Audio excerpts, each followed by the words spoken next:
Hello, this is Ron Paul with your weekly update for Monday, May 27th. This week, I found myself in rare agreement with Janet Yellen when she admitted that her economic predictions are likely to be wrong. Sadly, Yellen did not follow up her admission by handing in her resignation and joining efforts to end the Fed. An honest examination of the Federal Reserve's record over the past 7 years clearly shows that the American people would be better off without it.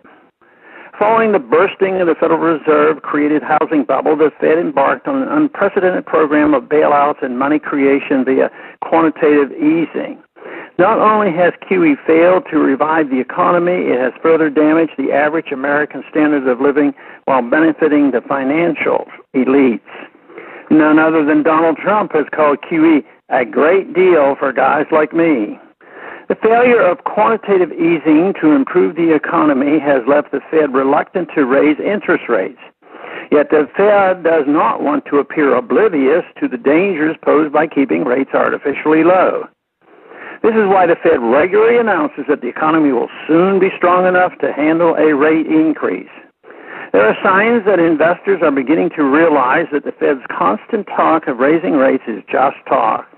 So they are looking for investments that will protect them from a Fed-caused collapse in the dollar's value. For example, the price of gold recently increased following reports of stagnant retail sales.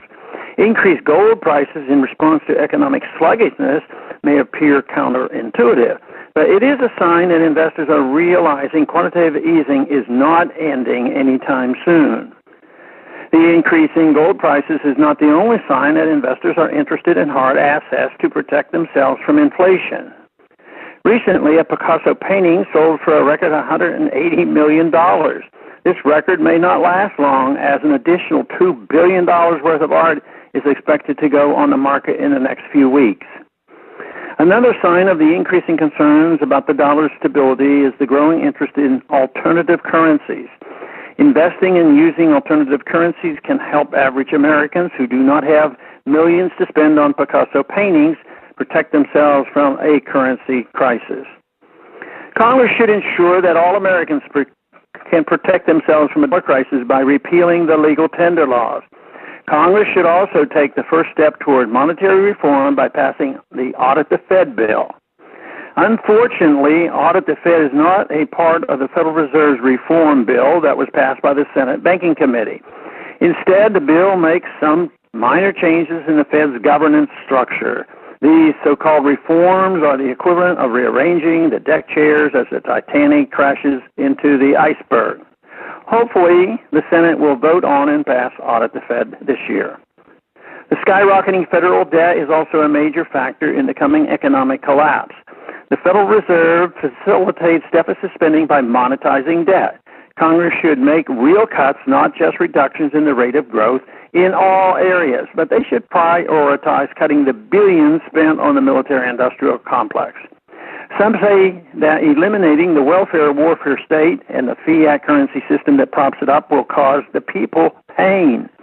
The truth is that the only people who will feel any long-term pain from returning to limited constitutional government are the special interests that profit from the current system. A return to true free market economy will greatly improve the lives of the vast majority of Americans. Thanks for calling this update. A new update is placed on this number, 888-322-1414 every Sunday. The written text can be found on my Ron Paul Institute website. Thanks for calling.